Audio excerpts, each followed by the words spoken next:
So welcome everybody to this Wild Wonder reflection discussion.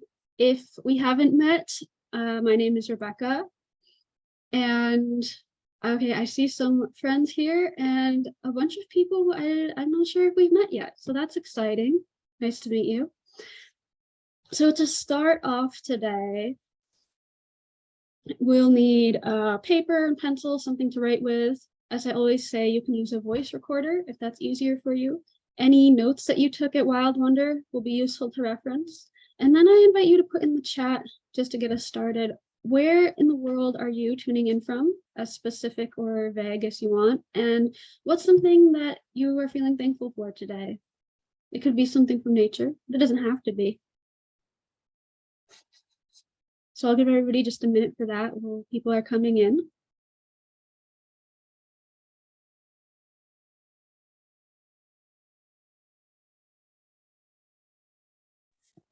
Well, this is Zuzu in Panama City, Florida, and I've kind of journaled nature off and on over the years, but I always fluctuate between quick, not good journaling and or taking time to make something artful, and I don't have a good balance there. But thank you for doing this presentation. Yeah, thank you for being here. It's definitely important to find a balance between different styles that we like to do. But I would challenge you to think of it as not being not good, but I think a idea that's come up a lot lately is it's serving a different purpose. Just because it's not like something you spent the most time on or is the most artistic, it can still be good for some reasons. So let's see from the chat. Marley's in Quito, Ecuador, grateful for a virtual community. I'm grateful for that too. Tracy is here from Arizona and grateful for sparrows. Ivea from San Francisco is thankful for cool air to breathe. Kathleen from Phoenix, grateful for connecting. Barbara from Maryland, grateful for monarch butterflies in the garden. Jasmine from San Mateo, California, and thankful for the Nature Journal community. Chris in Colorado and New Mexico. Welcome Jason from DC area. Welcome Andreo from Arizona, grateful for being able to be outside with friends. Welcome Trudy from Canada, grateful for Wild Wonder. Welcome Robin from Florida, grateful for all the living beauty in this world, all our relations. Welcome Chris, grateful for the natural world. Jason, grateful for this whole community. Welcome Lindsay, grateful from Maine, grateful for students in your class, just Nature Journal together. And welcome Katinka, if I'm saying that correctly, from Hungary in Europe. Grateful for the whole Nature Journaling community and the opportunity to learn so much. Rebonto from London, grateful for everything. Wow, thanks everybody for sharing something. I grew up, yeah, I'll just say ditto. I'm grateful for this community. It has been such an amazing experience the past week. And thankful for, okay, I'll say that specific thing. I'm grateful for these huge grasshoppers in my yard right now at this time of summer when they've grown really big. So yeah, a lot of gratitude from everybody today, which is great. So I hope that I'll give everybody a minute to get any supplies you need, get us settled into this space, spending this time together, focused on our ideas and being together. And so to start out, as Ivea always likes to say, our only rule here is to be kind to each other. So this is a supportive, completely non-judgmental space where I hope that everybody can feel safe to express yourselves and that we can connect with each other. This is kind of a special edition of the writing workshop Wednesdays. I was teaching every week for about a year or so. I did a version of this for that last year after Wild Wonder, and I thought it was really helpful. So I thought it would be great to do it again, to reflect on our experience. Yeah, and I'm not doing the writing workshop Wednesdays anymore. I've been considering bringing it back, but maybe less, maybe like once a month or something, but I'm not totally sure yet. It might come and go, but that's beside the point. Is today the equinox? I thought it was Thursday is the first day of fall, right?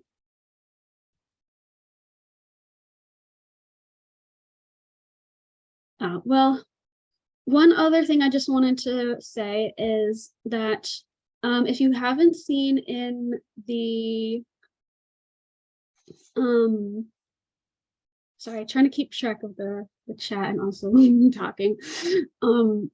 In the special conference discount section on the SCED for Wild Wonder, I actually have a section in there that you can sign up. I have a couple free gifts, and with one certain link, I'm giving a chance to win a free one-on-one Zoom class with me to help with your nature journaling. And I will be choosing the random winner at the end of this session today. So make sure that you go sign up for that. If that's something you're interested in, you'll also get access to a free workshop I have coming up about the idea of restoration, and early access to register for the full course, which both of those things, the free version and the full course, will be coming up next month, I think. So yeah, and I'm definitely feeling withdrawals after the conference. So why I wanted to think that it's really important to do this, I have a few thoughts to share, then some writing exercises to help us process, and then we can discuss.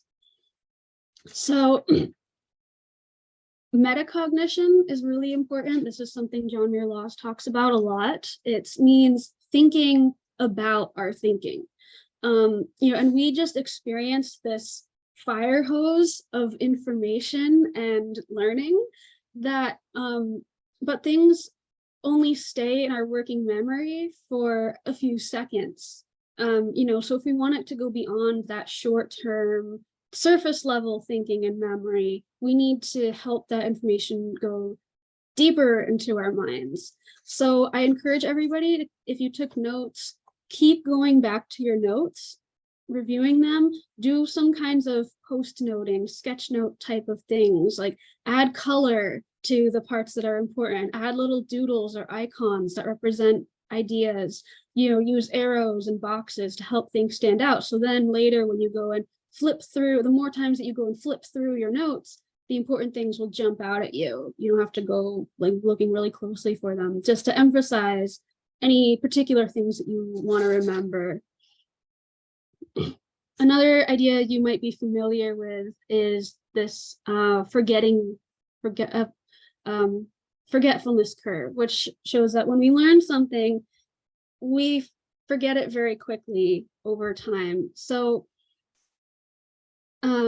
Wild Wonder ended 2 days ago. So we already might only remember about 30% of what we learned on Sunday. And what we learned a week ago, we might already only remember about 10% of it. So that's a lot. We spent all this time to learn things, so we want to actually remember it. And so the way that you can help with that is to keep reviewing it over a longer period of time. Like, don't just try to cram learning it. If you go back in a few days, it'll bring it back to the original level, and then go back to it in a few days again, that'll bring it back. And as you can see on this curve, every time you do that, the line gets less steep. So you forget most quickly the original time. Every time you repeat it, you remember it for a little longer, you remember it a little bit better. So keep that in mind.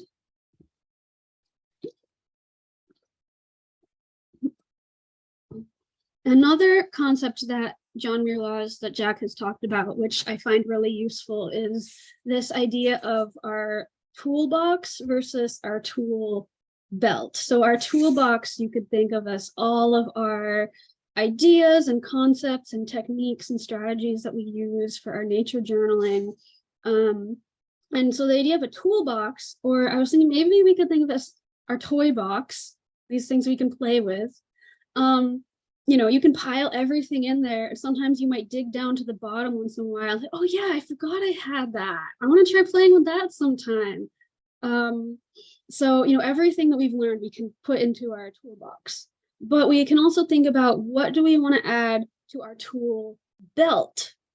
You know, what literal supplies and metaphorical ideas, concepts, techniques, and strategies, what do we want to make a habit of and incorporate into our regular practice? So that's, you know, even if we all put all of this information from Wild Wonder into our toolbox, all of it is something that we have access to, but we all can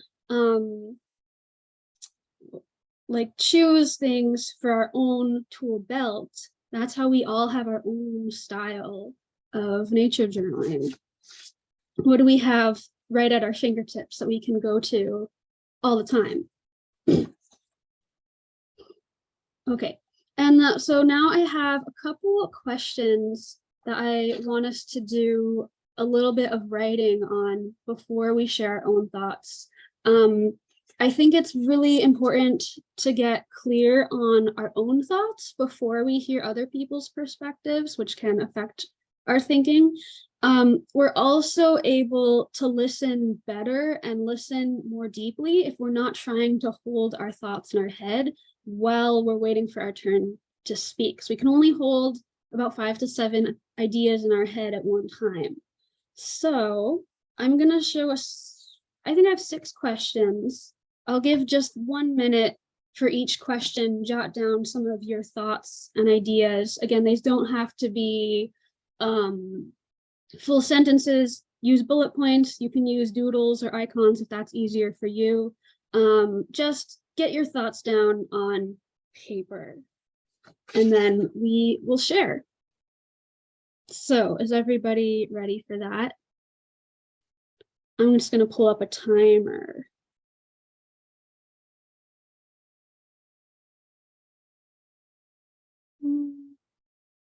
Timer for, no, 1 minute. Okay. So our first question is, what were your favorite classes at Wild Wonder and why? What did you like about them? So jot down your thoughts for 1 minute.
Okay, that was one that I know this is not a lot of time. You can spend more time on this later, but this is just to get you started thinking about it.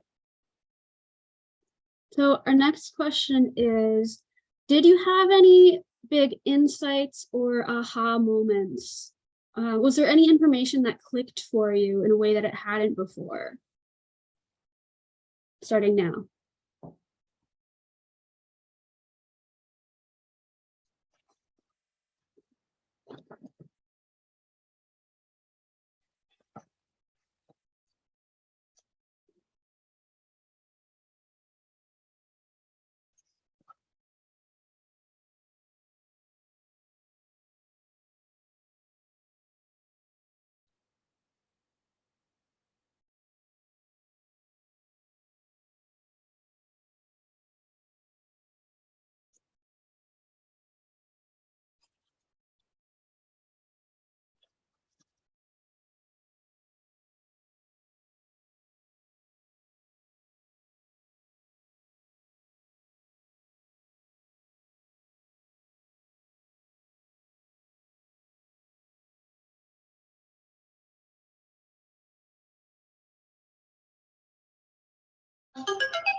Okay, that's a minute for that one.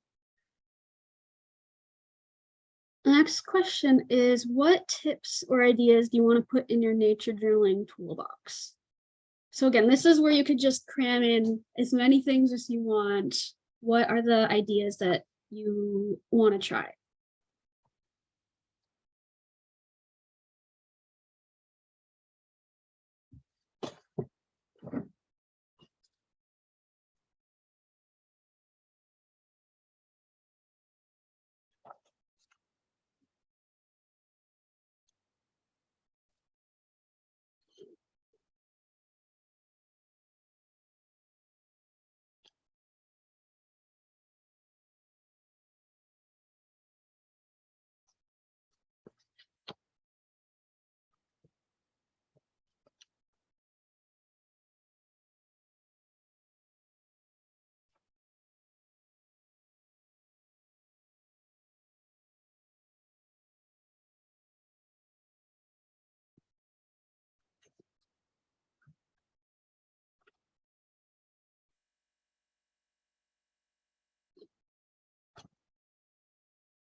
Okay, so from that list, from all of the things, what are the top one or two, or if you want up to five, that you want to put into your nature journaling tool belt that you have right with you all the time?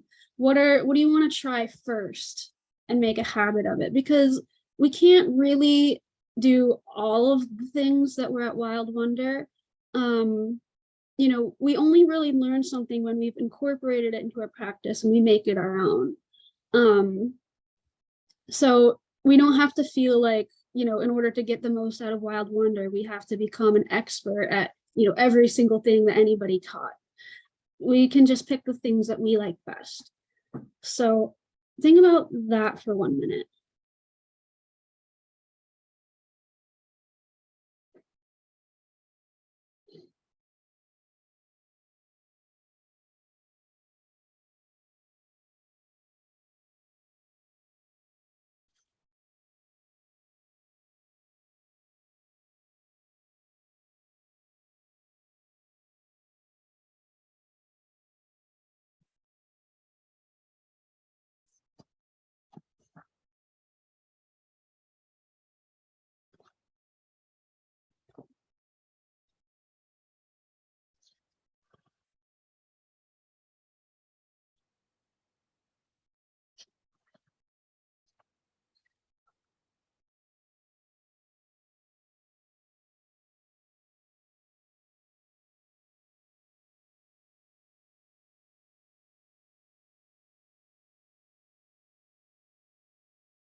Okay, so my last question is, what were your biggest takeaways from the conference as a whole, from all the classes, from the whole experience? So this is more of a synthesis kind of thinking question. Were there any themes running throughout the conference that you picked up on? Any big overarching takeaways?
Oh, That's right. This is my last question.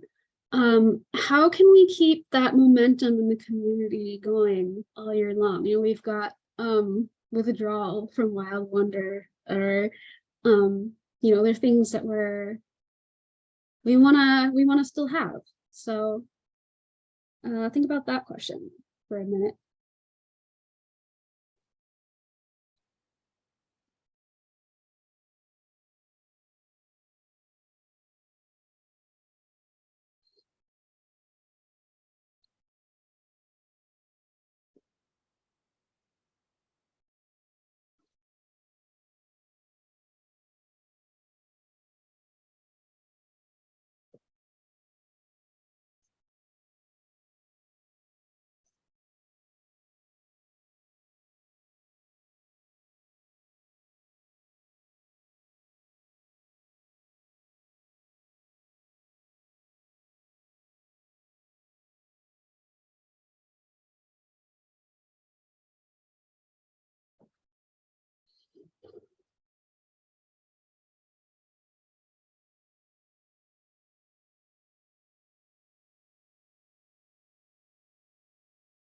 Hmm.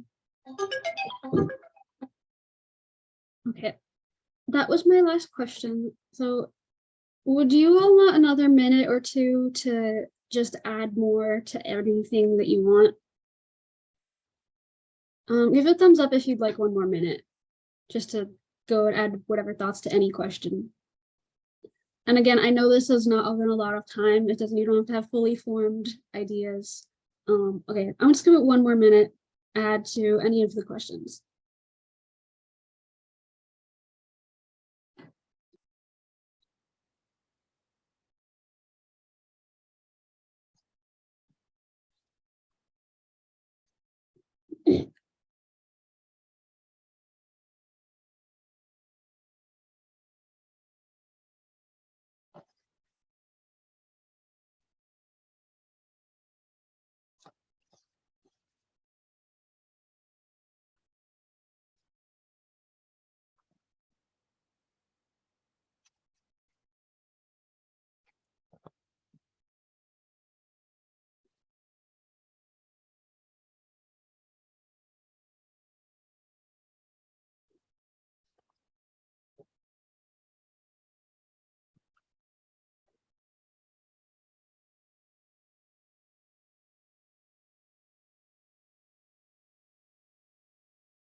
So just wrap up whatever thoughts you're writing right now.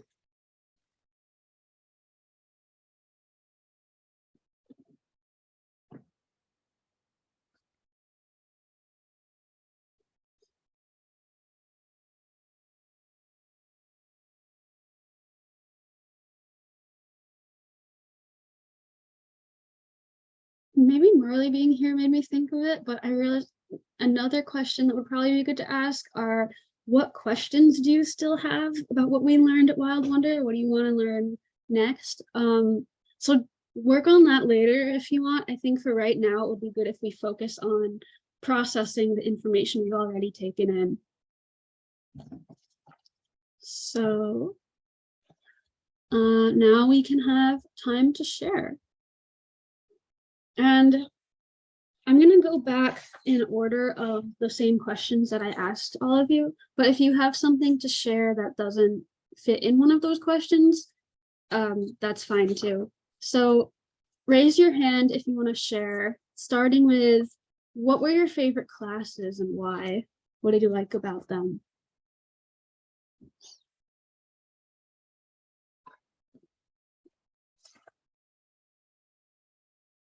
Lindsay? I wasn't sure if we were gonna do the hand thing or the Yeah, just click on the raise hand button. Okay. Or you can raise your hand if you don't know how to press the button. I had 3.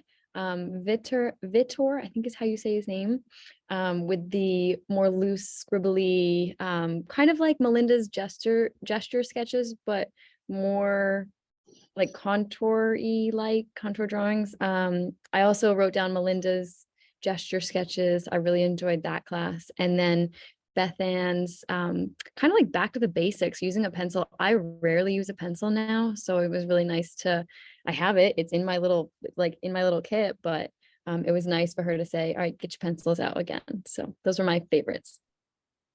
Thank you. Yeah, thanks for sharing. And I actually haven't had the chance to watch any of those yet. Those were not among the ones I watched. So that's another good point, is that this will also be a way for us to hear about things that we didn't do yet and make sure that we put those on our list to watch. Yeah, anybody else? Favorite classes from Wild Wonder this year? Hugh?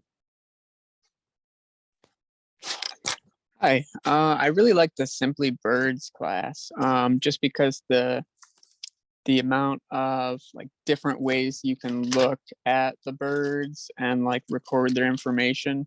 I thought that was a lot of fun. I don't come from like a birder background, and I'm just starting out with the nature journaling thing. So that was really cool to get like the kind of a rounded scope on what to look for and it's not like exclusive to birds. You can kind of do the same thing for other species or other phenomena you're looking at, but I think she broke it down really well. Yeah, so there were skills you could apply to other things. Chris? Hey friends, I'm fresh new to this class. I haven't attended anything else, but I do have a very intimate relationship with nature, and based on the few prompts that you suggested, I wrote a little something. So here it goes. Sitting with phenomenon with an open heart, mountaineering, orienteering, witnessing with wildflowers of the Yosemite Valley, mirror whispers, without ego manipulation or judgment, being the bee. Patience, dear one. We are nature embodied. Never forget this. And then a civil rights quote by Jesse Jackson that I feel is so relevant to our environmental wonder and rights is, there is no integration. There is no segregation, only participation. And I feel like this is what life is. And nature is so incredibly wise and generous. And even though I wasn't a part of the Wild Wonder formally, it's my birthright. So I'm so glad to be here and to share with you guys. And I hope that was appropriate. And thank you for listening. Well, thank you for sharing, Chris. Thanks for not being afraid to share your thoughts. Even though you didn't go to Wild Wonder, maybe you should teach at Wild Wonder, because that was great. And very relevant. And I also, interesting, I like what you said about generosity, because I think that was definitely a theme throughout a lot of the conference as well, about how this is kind of an open source community. We're all adding our own innovations and twists on things and ways of doing things, and just sharing with each other and passing on what each of us has been given, which I think makes us really a powerful community. So very relevant and beautiful thoughts. Thank you for sharing. Jamie? I also loved Vitor's class and Melinda's, but I wanted to give a special shout out to actually his Boxy Critters class. One, the energy was great for first thing in the morning, but two, I feel like I've gotten, I mean, just hearing the story of how he developed it really, and like he was fairly new to nature journaling, it made it feel really accessible, but also I'm really looking forward to using that. Like, it's a very useful seeming tool. And I was already thinking as I was taking the class, like, I can't wait to go try this out on shorebirds, because like I love shorebirds, but they're such a pain. And so I just feel like I'm really looking forward to using that tool. Oh, shorebirds would be a great way to use that tool. I hadn't even thought of it, but that sounds like a great application. Okay. Anybody else before we go to the next question?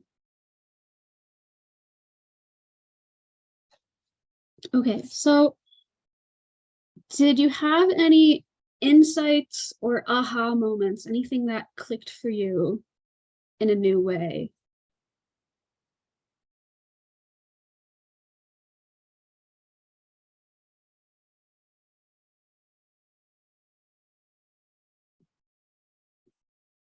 And this doesn't have to be anything like earth-shattering or impressive. It can be anything. Hugh?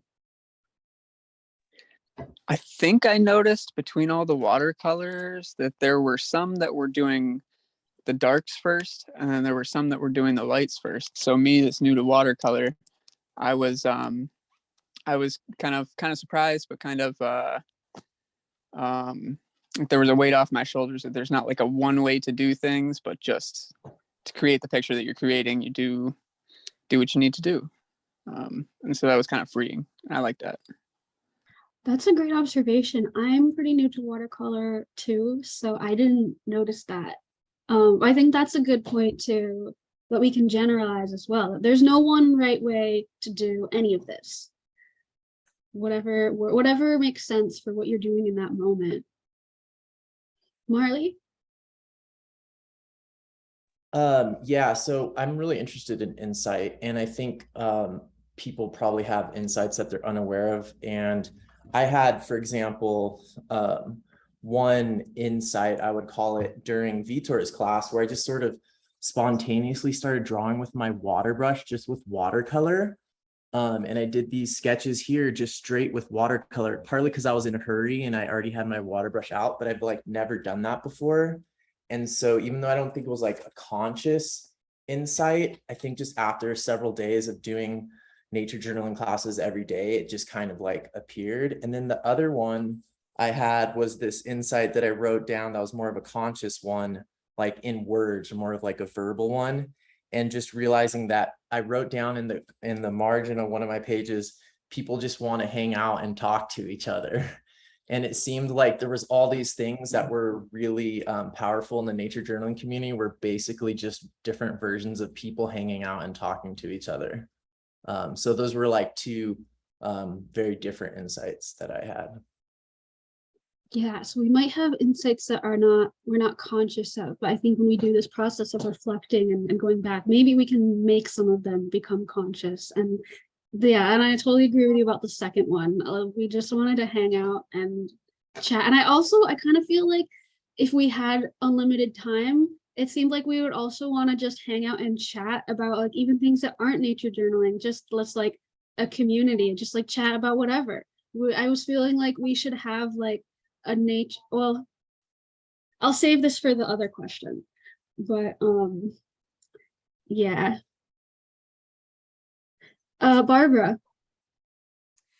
Hi, this was the second year that I participated in Well Wonder, and I didn't get to watch that many sessions each day, but I watched a few each day. And at one point I clicked on and noticed how many participants there were in the sessions.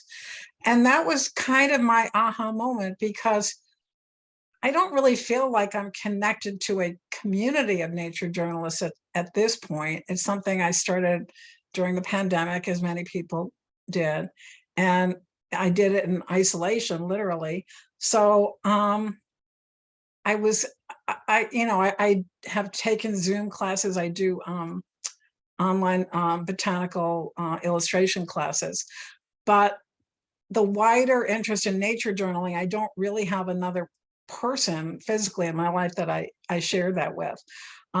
So I was glad to see, number one, how many people there were, and also how many places they came from, because I think the first year which was last year that I did Well Wonder, I kind of got the sense of it being more of a California West Coast kind of group of people. And I felt a little bit on the outside of that, which is not a criticism. I think they're just people who've been building up relationships over time.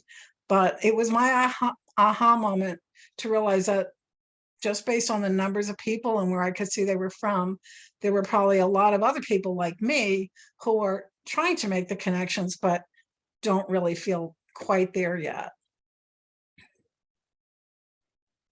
Yeah, So I'm, that's just my thought. yeah, so about this, how big this community is, and yeah, I'm on the East Coast too, so this has really spread. Um, yeah, it does still seem to me like the strongest relationships are between the kind of the original people from in person out west, but I think it's growing, I think. Andrea? Oh, I'm brand new to nature journaling, and every class that I attended was thrilling for me. So that was um, it was almost impossible to describe what was the most impressive or how I connected the most. But I very much an aha was Marley's, well, several things that Marley said. And among them were that talent is disempowering. The calling someone talented is disempowering, and that it's a matter of growth and practice. And we can all take heart in knowing that with practice and putting our full effort into what we're doing, whatever it is, we can better appreciate the talents of what we thought of as a talent of others, and realize that what they had, what we see is not just talent, it's the process of hard work. And I thought that was exceptionally meaningful. And I also liked his asking us the questions of what unlocks nature journaling for us. What is it that we can do with it? And how are we going to go on? And I love the idea also, Marley, of not being afraid to cut out stuff and put it in our nature journals.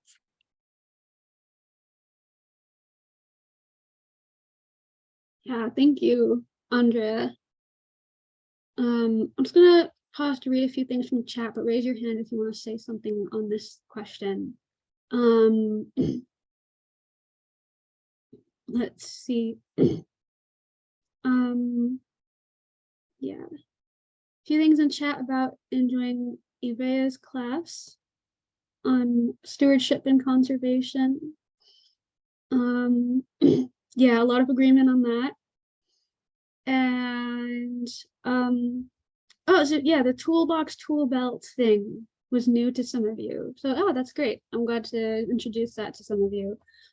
Chris said community of storytellings. If you want to elaborate on that, you can. Robin, put on your art eyes. I really liked that. And also the from the morning prompts and poems. I really enjoyed those times. I felt really inspired from those first morning things with Jack. And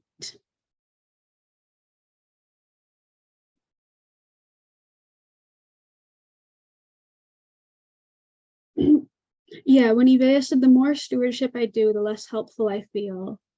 I think that's huge too.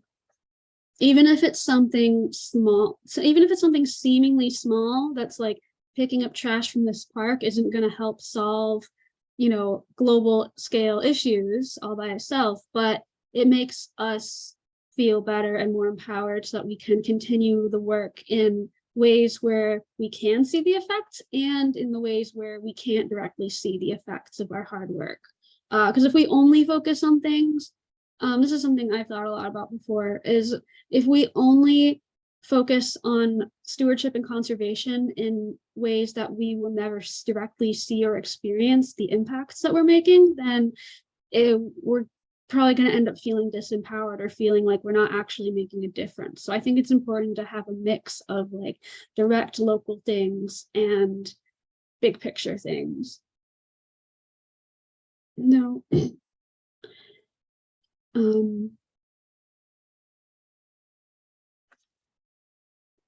Yeah, okay. So next question is, what tips or ideas do you want to add to your nature journaling toolbox? So again, this is the cram everything in there. What are all the things you want to try? And then I guess I'll combine these two questions for the purposes of sharing. What's in your toolbox, and what do you want to put on your tool belt? What are the top things that you want to make a habit of doing, or that you want to try out first? Kathleen? Hello. I'm so Hi. excited to try things. I have 4 practical things that I'm planning on trying, and then 2 conceptual things. The practical things are the perpetual journal. I liked the idea of 1 page over multiple years. I have a written journal, a pre-printed one that is similar to that, and I hadn't thought of doing it visually with nature journaling. I want to try the diagramming of bird sounds. I liked that and the multiple ways of trying that. I liked the idea of paying attention to that top margin of my page and see what kind of an interesting line my composition makes on the top. And I want to buy some gouache. And then the 2 concepts are just a reminder that many people brought up that's just helpful to remember is the purpose isn't to perfect a drawing, it's your experience and note-taking. And then the last one, just connecting with people. Yeah, those are all great. Thank you, Kathleen. Next, Lindsay. I'm also interested in buying gouache. I went to all the workshops, and when they did bring out the gouache, I was like, I don't have gouache. So I think I just might want to grab a little tube of white, and maybe throw it into my, maybe add like a little tin on my watercolor thing, because I just really want to focus on eyes. The eyeball thing was like amazing. So I want to add some gouache and more gesture sketches, just loosen up. I think I'm super intense on my lines, and I want to loosen up. So that's kind of like a tool that I want to use more often for sure. 2-page spreads like Jean McKay, one more of like the scientific-y, and then one more of a nice piece, maybe with a poem or writing.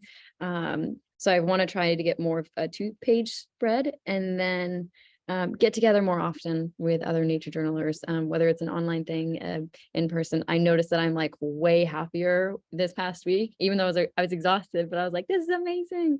So I feel those people that I'm like, I kind of feel alone, but I know there's people out there. But the tool belt is consistency, which isn't like a thing that you can put, but I want to do this more often. Just knowing how happy I am, and how much I'm learning. More gesture sketches, in the perpetual journal. So those are like my new tool belts. I'm gonna put those into effect. Great, thank you, Lindsay. Hugh?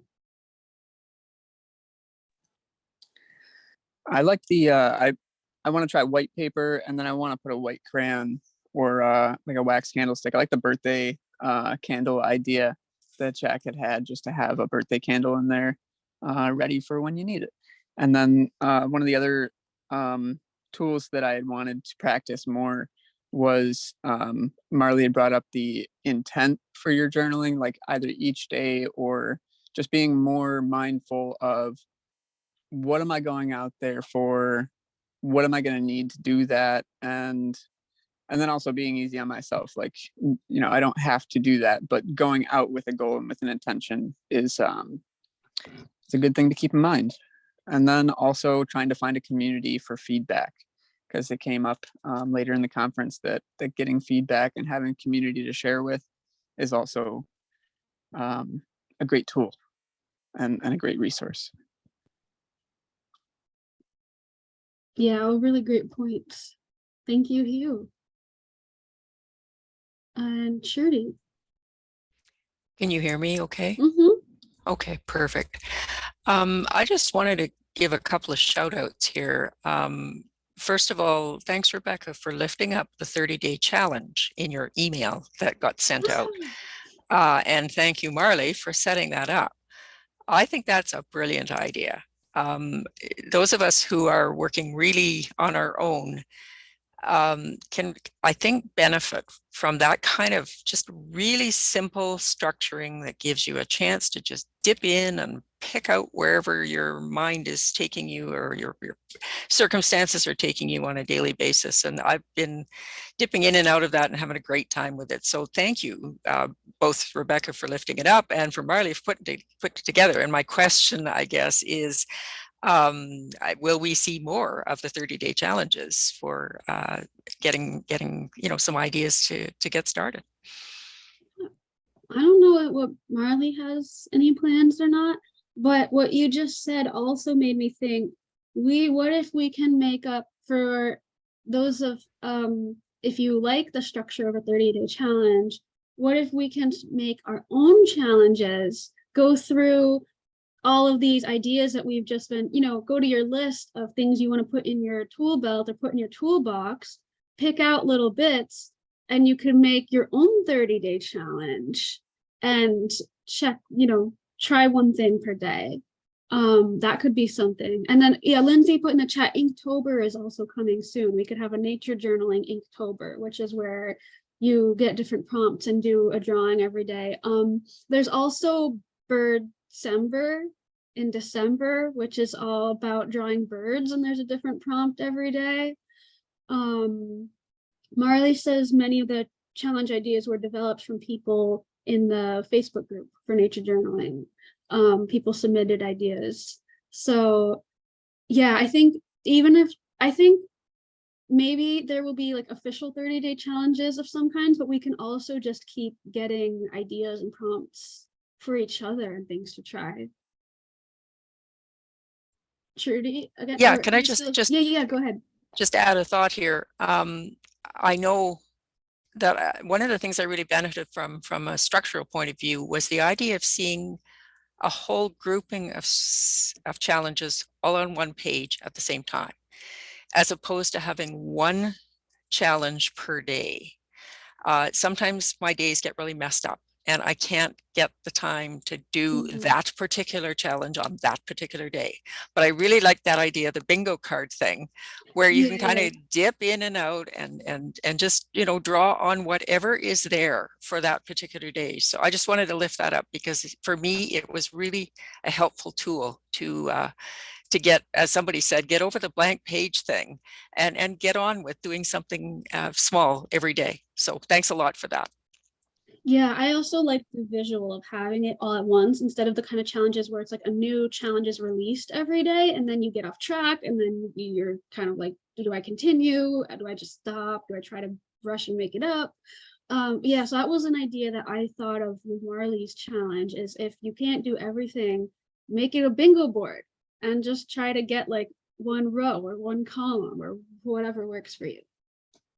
Ivea? Oh, Marley. I just have to say something briefly about that. That was actually because it was going to take me like 40 minutes longer to reformat this and put in all of the dates like I did last year. And then I was like, I don't have 30 minutes tonight. It was like super late and I released it. And Ivea was like, I like how you didn't put the dates in. That's so helpful. And then all these other people said they liked that. So see, sometimes good things come from mistakes or not mistakes, but things that were not intended. So we can just, in general, keep just trying things, putting things out there, and maybe it will have unexpected benefits. Happy accident, right? Yeah, so I don't know if you or somebody wants to put the link to the 30-day challenge. Somebody's asking for it. Ivea?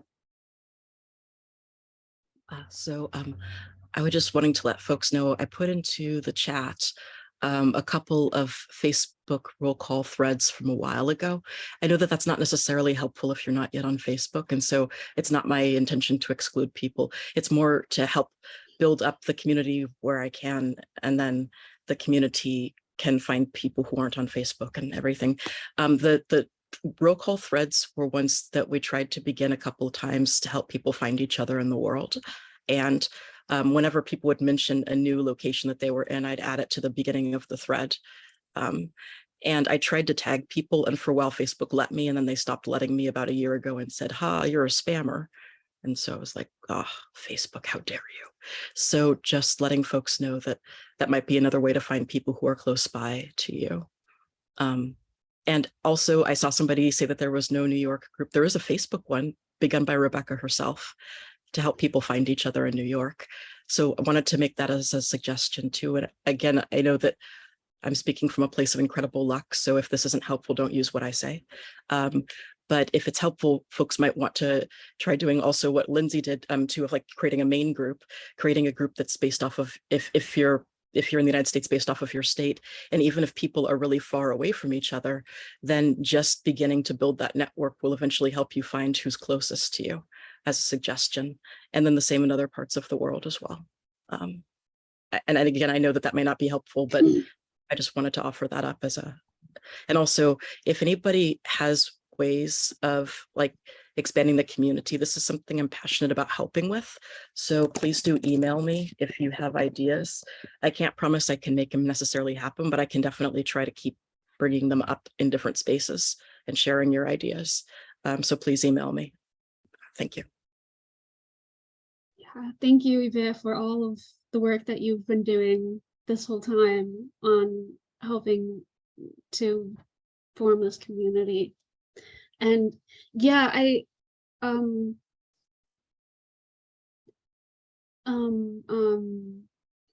yeah, I did start a New York Nature Journal Club Facebook group. I haven't really done anything with it, but it's there. If anybody wants, we can get going with that for New York State, and I would love to see more East Coast stuff for sure. Maybe eventually something in person on the East Coast. That would be amazing, or in other places. So did anybody want to add anything else about what are you putting in your toolbox or your tool belt?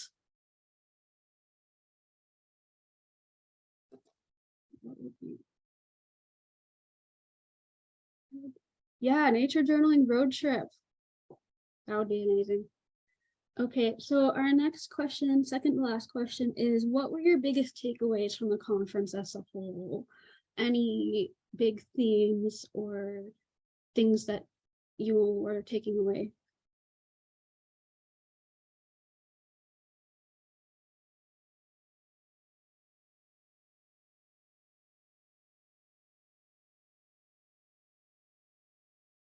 Barbara? My biggest takeaway was kind of came out from the stewardship discussion and so forth was just do more. That over the past few years, it's been hard to just kind of participate and do things. And my takeaway is the caring part about the earth and nature, and how whatever I should, whatever excuses I could make, I have to eliminate some of them and just do more things, do more things to take care of the things I care about. Yeah, so it's kind of overall theme of like, why are we doing this? We can help take care of the earth. Eva? Sorry, I really wanted to add something to that. Whenever you say stewardship, I'm like, what stewardship? I don't know if I made this clear enough in my presentation, but I already consider everybody in the nature journal community to be stewards, because we're out there journaling nature and falling in love with nature. And that alone makes us advocates. And because we're not just carrying the stories inside of us because we're writing them down, then we have the potential to share that with people and help them fall in love with nature too. So I just wanted to say that I already feel like this is an entire community of stewards. And ambassadors, I like what Chris said, ambassadors. So if folks want to go further, you absolutely can, but you're already doing a lot just by falling in love with nature and helping other people see what you see. So Thank you. Yeah, and Vea, I liked what you said about how the more you do, the more hope. I'm paraphrasing, but the more you do, the more hopeful you feel. And I thought that was very inspiring. Thank you.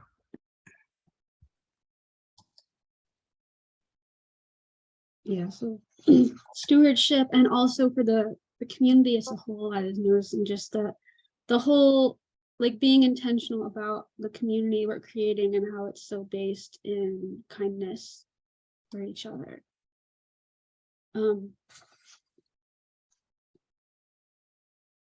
Yeah, anybody else overarching takeaways, themes? Hugh?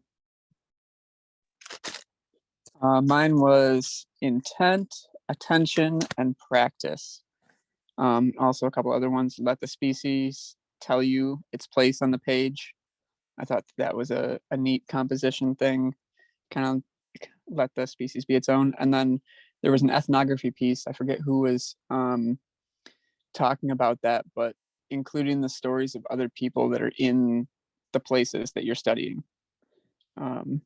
That was a big takeaway for me, because we are part of the environment as well, and we can record that as well. Yeah, I think someone mentioned ethnography in the chat of the Nature Journaling to Save the World breakout session, but I'm not sure if it came up somewhere else also.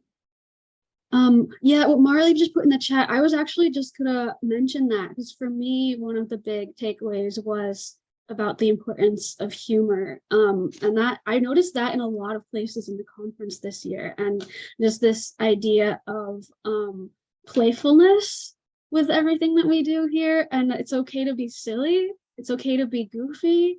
You know, for me, with like my general nature journaling style and my communication style and teaching style, like I'm a pretty thoughtful, sensitive kind of person. So I found that one of my strengths is to be able to kind of gently hold a space for us to connect to each other and to explore the deeper and sometimes more painful or serious aspects of our connection with nature.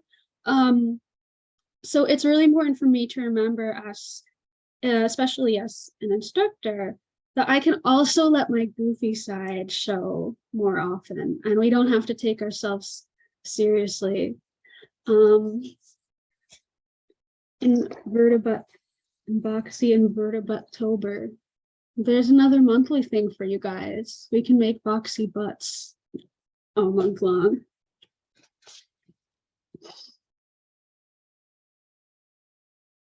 That might need a little explanation for people, Eva. Okay, Yeah. I'll try to say it without. Okay. Sorry, I'll try to say it without cackling like a lunatic, because y'all don't want to hear me cackling at this hour. So Rosemary Moscow introduced this particular comic that she'd done. I think it's even in her Birding is My Favorite Video Game book. I'm not totally sure. But it's this one where she decided to classify marine critters by the number of butts that they have. And so it went from like a coral that has 0 butts to a sea cucumber, I think, that has 1, and then somebody else said 2. And then some creature whose name I'm not remembering had so many butts. And so then they were talking about invertebrates. And if y'all don't know, certain presenters said butts a lot during this conference. There were 3 people in particular I'm thinking of. And so apparently this was a thing that she and some other, I don't know whether they were just comic artists or scientists or all of the above, were trying to make a thing of, but then things kind of kept on getting in the way. And so they're planning to eventually do that. And on a separate note, a group of us were talking to Trisha Nichols of the one with the drawing the bugs at night. Sorry, my brain is a little fried, from All of Wild Wonder. And so we were talking about in Invertober, where we get to celebrate bugs every night of October. And so Invertebratober seemed like it was natural. And then with Akshay and his boxy critters with their boxy butts, boxy Invertebratober seemed like a really good way of continuing the already overly long joke. And thank you for listening. Yeah, thanks, Yvette.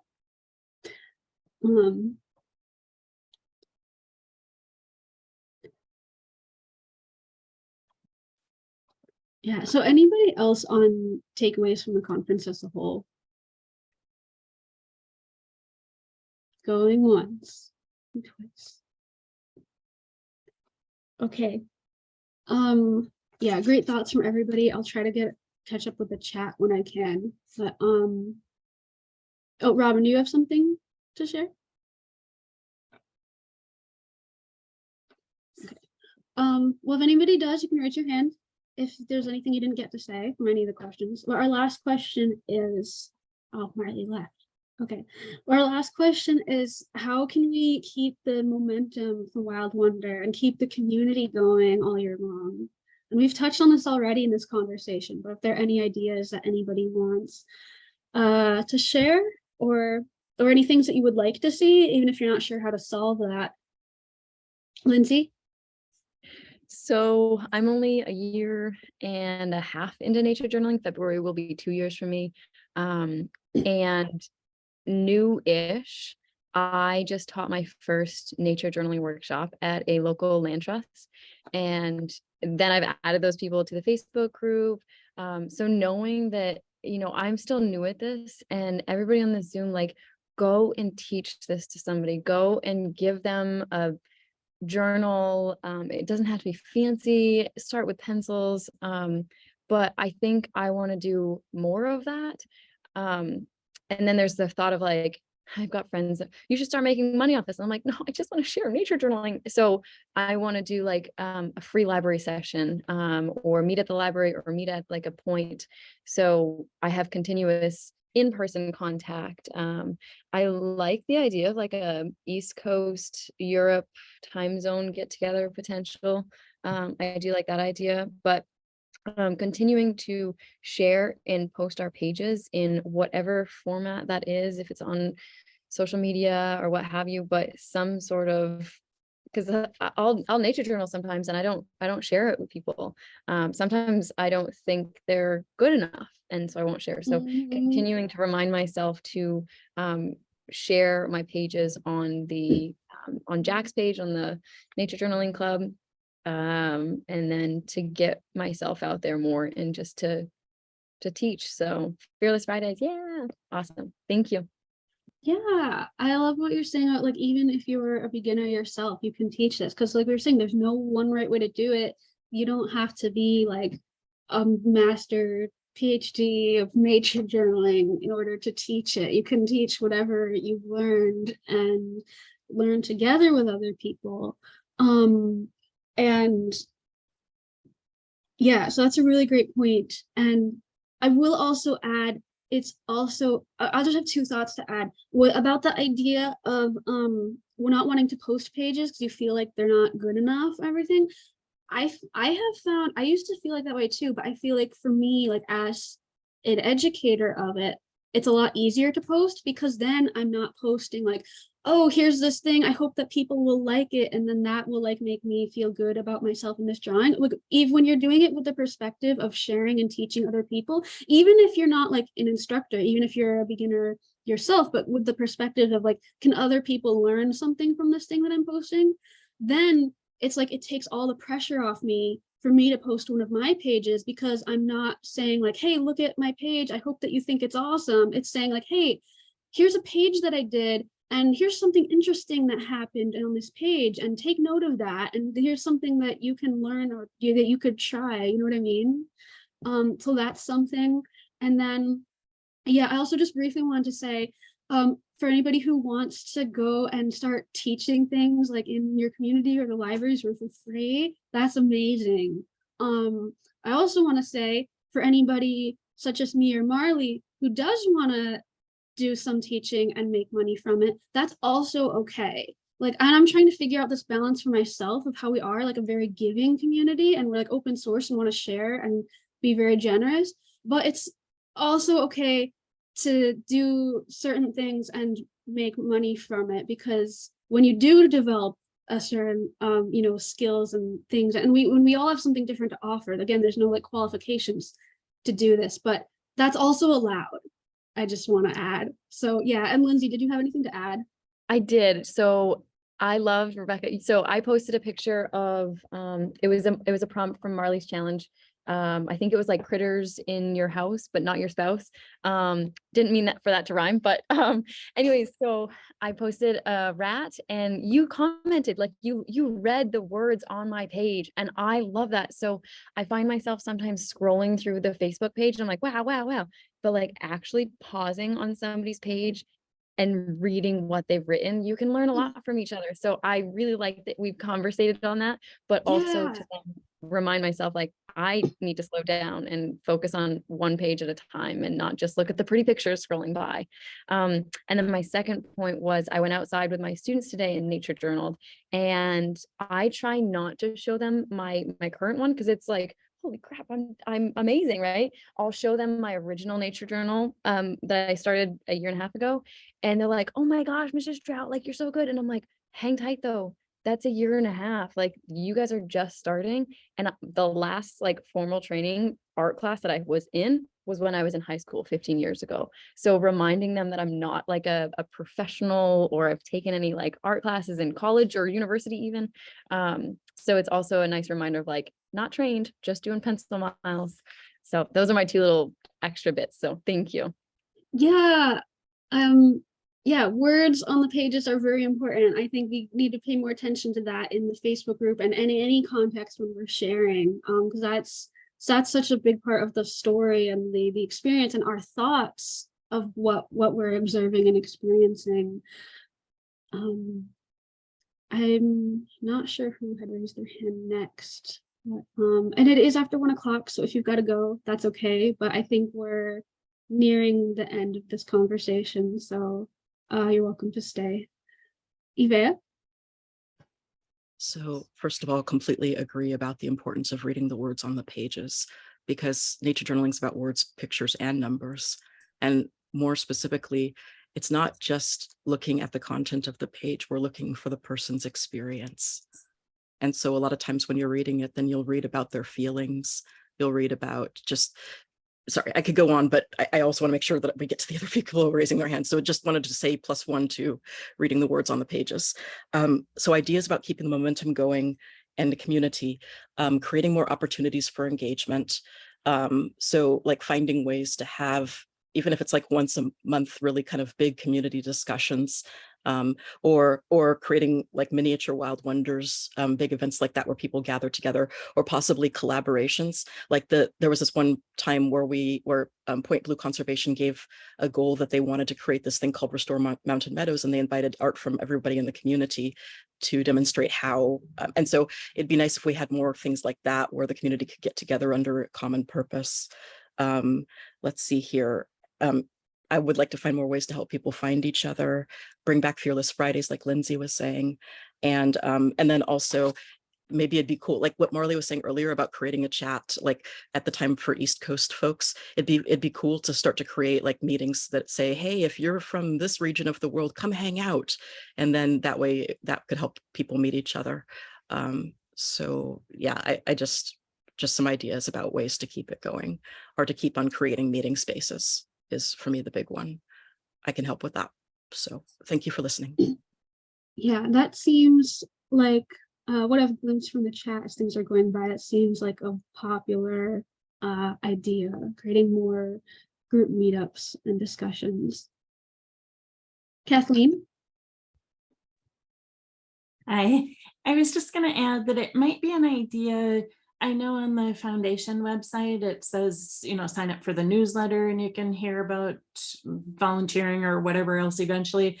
But I got to tell you, I was so fired up by the ending session that before Jack even mentioned the foundation, I was emailing him and I'm like, I don't know what you might need help with, but I'm a person and I can do things. I don't know what things you might need done, but maybe we need a person who can do.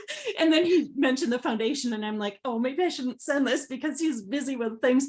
So maybe you could have on the foundation thing, like a little, you could put a disclaimer that we're just starting out, don't worry, don't feel bad if you don't hear from us, right away, but you can have a thing where people are adding to a database of volunteers who might be, you might have a couple items that you might be looking for, like certain committees or certain skills or whatever, and then like a blank area, what else, just to collect while people have all this excitement and momentum to collect people. I understand wanting to volunteer locally too, but some people might have time to give to the bigger concept of the foundation too.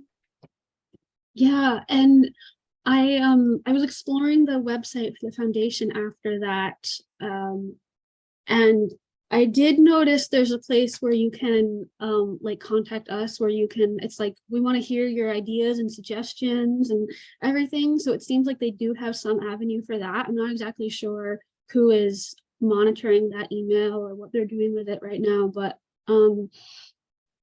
yeah, I think the idea of having a database of volunteers is a really good idea, and that then it can just be like, hey, here's this new initiative we're working on. Who wants to help? Here are the things that need to be done. That could be really useful for them, maybe. And yeah, I'm also very curious about like who is gonna, like, what is their process gonna be of taking ideas and suggestions and sorting through things and like what direction we're gonna go. And yeah, I'm also very curious and interested on how we can be part of those discussions. And yes, Ivea, your time has come to share the sheet, the different committee ideas. Okay, Hugh. At this point, I'm echoing a lot of sentiments. I think Lindsay had captured many of mine. I want to start a club in Michigan because there just isn't one yet, and so that would be so cool. And then I also want to teach. I went to school for environmental education. I'm trying to find an outlet. Like I feel like this is a great tool that needs to be taught. I need to get out there doing it. And I need to find kind of those resources. I found a community group, but I need like group insurance to teach there. So there are a couple steps that I have to take, but I'm making progress. And then just sharing online to not have it just be like in my bag. I need to share it with people. I haven't been doing that, so that's how I'm going to keep up the momentum. So trying to connect with your local area and sharing what you've been doing and finding ways to do it with education. Yes, and the foundation is going to be awesome too. I'm so excited about that and what comes of it. The whole global aspect and getting people in all of these different geographies connected with each other is going to be so cool. I'm excited. Yeah, it's a real genuine international community that we have here, and I'm hoping the foundation will be able to have something for everyone. For me, I had some thoughts about keeping it going. I think just continuing to be really intentional about the kind of community that we want to create and the kindness and generosity, the ethic of this community. And what Jack was saying about forming real connections, forming real friendships with other people around, like some of the people here. I'll just say Ivea at this point is like one of my best friends in the whole world.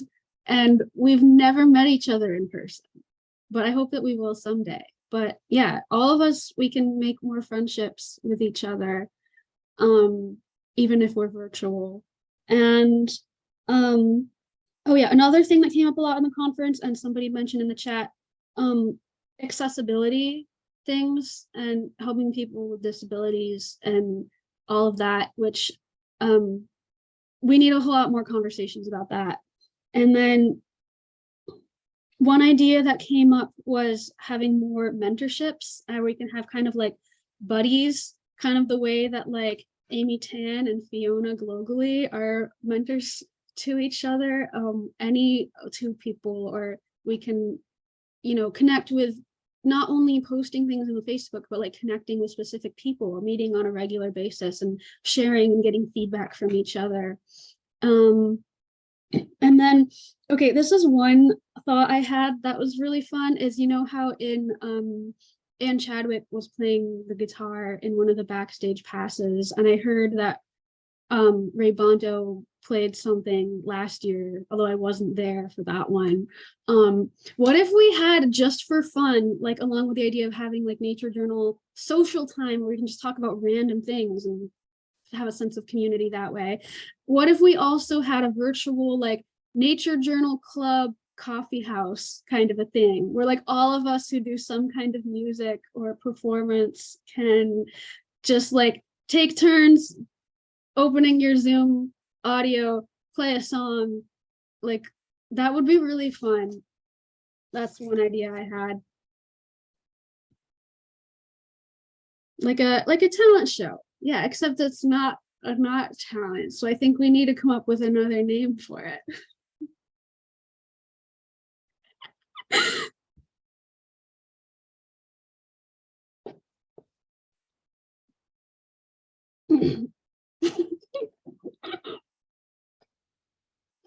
Just got Marley to say his least favorite word. Journal jam. I like that. Reading poetry. Yeah, I think we need to do this sometime. I also have some music.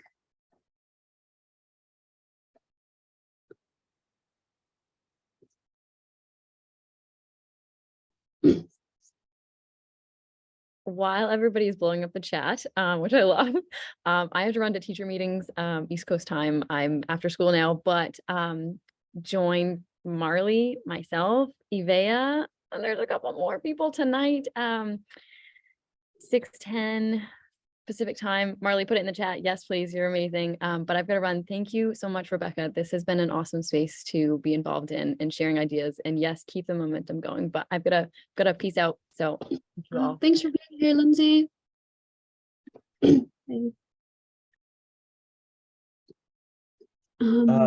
Yeah, let me just plug that really quickly. There's Yeah. going to be a conversation tonight. There's going to be a couple people on there with me talking about the definition of nature journaling. So would love to hear, and during the live chat, you can type in, you know, your thoughts about what nature journaling is, what it isn't.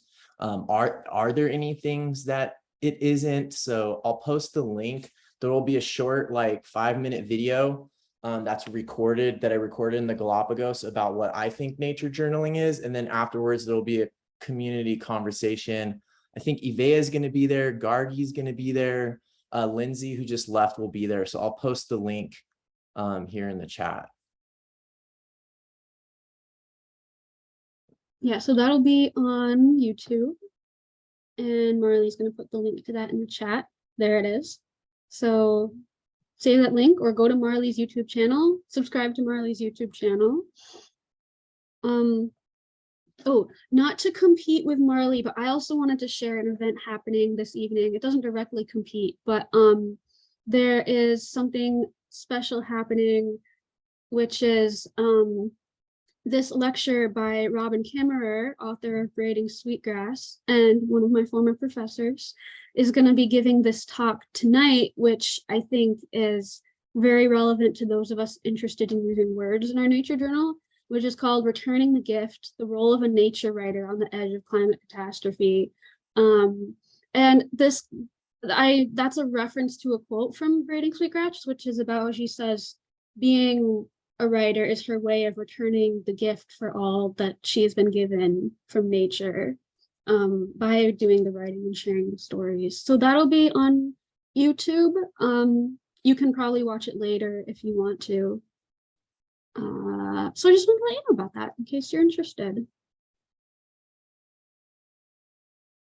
So I might not make it to Marley's event tonight, but I hope that some of you all do. It says that, yeah. Oh, thank you, Marley. I'm putting the link in there. It says that its registration is like sold out. I didn't realize you had to register. but I might try to go in person anyway and see if they'll let me in because it's local for me. So I think I'm gonna do that. And then if I don't get in, I'm just gonna like sit outside and watch it on my phone and then talk to people after. I think it will be recorded, but I'm not 100% sure. So I'm just gonna be like, please let me in, back of the room, standing room only. I went to school here. I'm an alum. So we'll see. Yeah, I got to take her class called Plants and Culture, which is basically ethnobotany. And then when I was at Cranberry Lake Biological Station, which is something everybody has to do, she was also there teaching a class the same time I was there. Yeah. Anyway, that's all a side note. I just wanted to let you guys know in case you're interested. Yeah, so that is the end of the questions that I have. So here is, I said at the end of this class, I was going to be randomly selecting the winner of who gets the free one-on-one nature journal session with me. So is there anybody who wants to sign up for that who hasn't yet? I'll give, raise your hand or something. I'll give you a minute right now.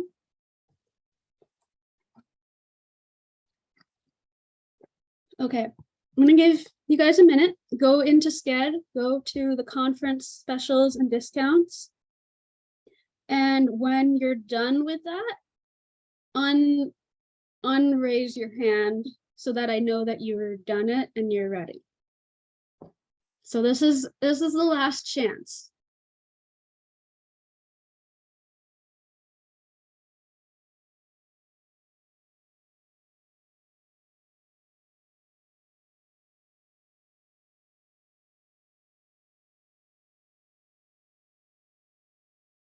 Bye, Sarah. Thanks for coming.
And thank you, Robin, for sharing that link.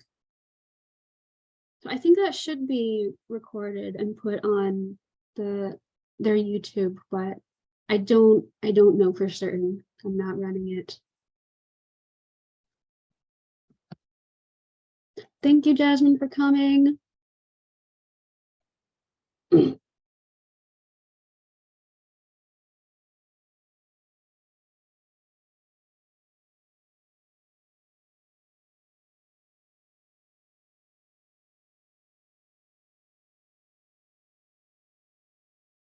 Oh, another thing I was thinking about from when Lindsay was talking about when I was saying about like sharing your nature journal pages, and you don't have to be like, hey, this is my thing, please like it, instead of saying kind of like, hey, here's something, and here's like one thing that I think is interesting about this page, like notice that, here's an idea for you.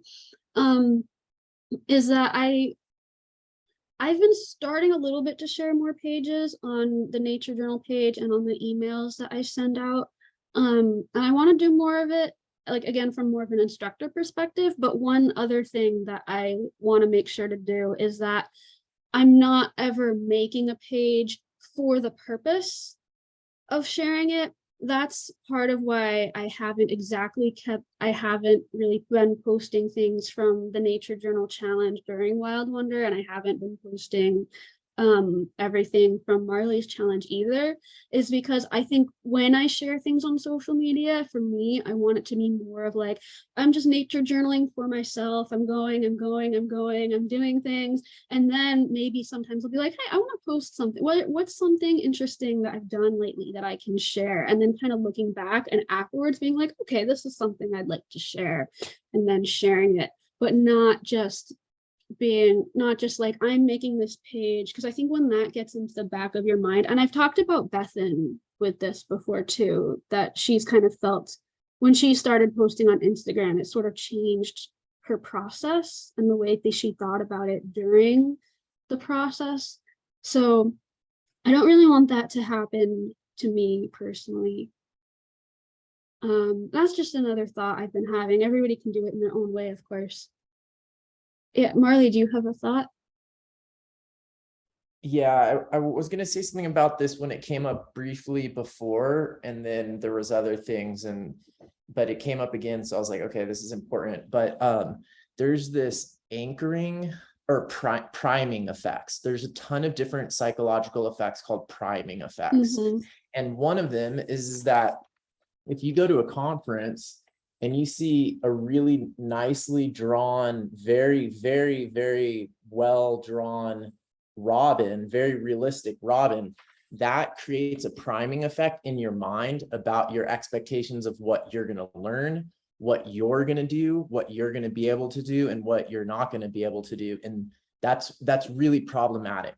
However, I understand that having like a symbol for, and you know, in a lot of, I'm sure there was a lot of thought that went into the logo for this conference, you know, like that it's a really common bird. People might even call it a trash bird sometimes, and that it's worth taking another look at an American robin. But a polished drawing at the top, at the first slide or whatever. So like, you know, it makes a really big impact if you're giving a class like on how to nature journal, and your first slide shows like the instructor's like very best nature looking, like aesthetically looking nature journal page.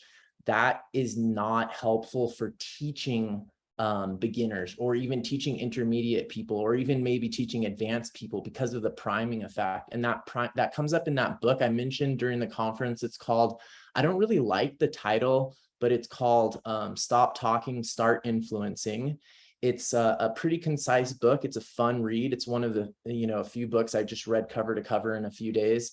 And it has like just five concepts from brain science and how you can use them in your teaching. And one of them is this priming thing. And it's like the image you show at the beginning of something, it really influences what people, how people's brains are going to work during that thing. So I totally hear what you're saying. And I think it's one of those instances where like what works on social media and for like marketing and advertising and sharing and all of that might be at counter purposes with what works well for teaching.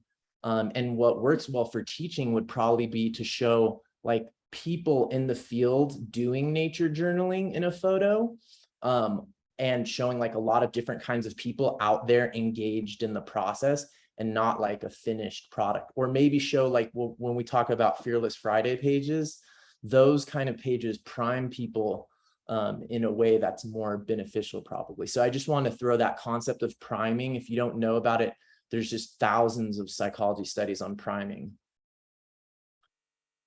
Yeah, thank you for bringing that up, Marley. I heard you talk a little bit about priming before, but I definitely want to learn more about that and understand that. Okay, so I'm gonna have some water.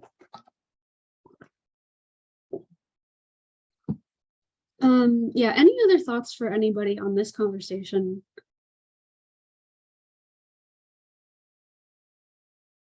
Yeah, I like Avea's idea also of having multiple logos, and it's randomized. What if you know, there was a thing that came up about like robins, everybody doing it in their own style, or like what if the logo, they picked one species and then they had a whole bunch of people draw it in their own style, including more sketchy kind of things and gesture things, and then there we just end up seeing like all of these different robins across the conference.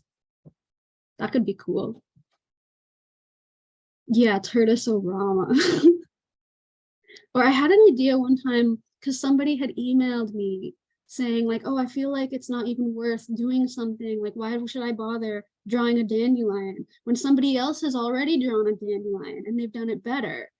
And that's like, I made like a whole video kind of me responding to this idea before, but like that it's not about drawing a dandelion, it's that dandelion. And it's your perspective of that dandelion in that moment. So even if we were all looking at the same dandelion, like it's a different drawing. And then we have different, and even if we had the same perspective and the same thoughts, we have different ways of representing that. So what if we had a thing where it's just like everybody draw a dandelion and we'll see however like all the different ways that or write or use numbers, whatever. And then we see all the different ways that a dandelion can be represented, or it could be a robin or something. So that's an idea I had like a year and a half ago, but I still think it would be really cool to do it. Yeah, but have you seen this bird? And then something that I thought I've added onto that before is, have you seen this bird today? Because that's going to be different if you even saw that same bird, the same individual bird yesterday. It's going to be different. So yeah, that's why our observations are important, even if maybe somebody out there has drawn the same species in a really beautiful way that like we're not going to be able to do the same way, but our observation is still important. So side tangent, but I think it's an important idea. Ivea? That just to add on to that, it would be neat to, because then, sorry, I think I've probably told, I definitely know I told in the backstage pass about the pigeon gallery for a while that was happening at this one coffee shop I love, where a bunch of people had different renderings of pigeons, like something between 30 to 50 different artists. I can't even remember the number. And what was interesting was seeing them all together, because your eye doesn't get drawn to any one piece as being the epitome of pigeon. Instead, you look at it and you fall more in love with the bird because you see all of the different aspects of the pigeon. It's like seeing the pigeon from different angles and seeing the different iridescences depending on where you stand, because everybody has got their own way of rendering the pigeon. Some people sewed there, some people embroidered, some people painted in kind of absurdist, like here's a pig on a pigeon kind of way. Some people painted something that looked really realistic. Others painted, and the interesting thing about it, well, at least for me, and maybe I was biased, was I personally noticed the ones that were a little bit more offbeat. Like you can tell because I remember the pig on the pigeon. And then some other ones, or this one girl hugging a pigeon, and it wasn't meant to be painted in a realistic way at all. It was meant to be in a more symbolic way. And you just notice all of the different things that pigeon means to somebody. And so it'd be fun to have everybody's different renderings of a robin, because you're not looking at what the art, like you're not looking at necessarily the artistry behind it, but you're looking at a relationship on the page, like Jack likes to say. And you're looking at what robin means to each of these people. And so I think it'd be really fun to have a mosaic of robin drawings, or robin journal pages, I ought to say, instead of drawings, because people can write about it, and just to see what robin means to everybody. Yeah, thank you, Ivea. It sounds like an awesome art thing with all the pigeons. And I like what you're bringing in here too. And then it's not just about like, what are we observing or noticing about this phenomena, but what does it mean to each of us? And that's also something very different. Is it the more serious scientific end? Are we finding the humor in something? Are we finding the connection and love to something? And what does that mean to each of us? And yeah, there's just infinite different things that a pigeon could be.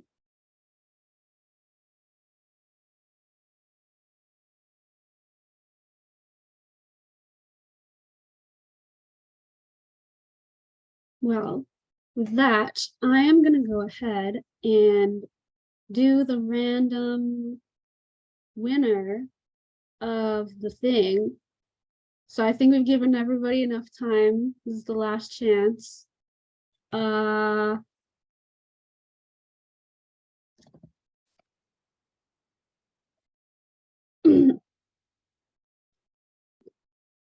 So yeah, I'm gonna share my screen so you guys know what, I think you guys trust me, but just so you know what I'm doing. Oh, I probably shouldn't do that actually. I probably shouldn't let you guys see other people's emails. That's a bad idea. But here's updating it. Okay, there's 45 people, so I'm gonna do a random number generator from 1 to 45. And oh, it's number 7. I don't have to count very much. That's nice.